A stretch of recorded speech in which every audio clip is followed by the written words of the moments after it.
हर हर महादेव श्री शिवाय नमस्तुभ्यं। बघू शकता मित्रांनो रात्रीचं शिवभोजन, रात्रीचं शिवभोजन मित्रांनो।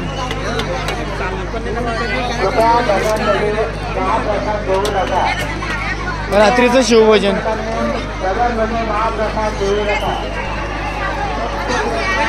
रात्रीचं शिवभोजन मित्रांनो बघू शकता। श्री शिवाय नमस्तुभ्यं लिहायला विसरू नका मित्रांनो, कमेंटमध्ये श्री शिवाय नमस्तुभ्यं लिहायला विसरू नका। हर हर महादेव श्री शिवाय।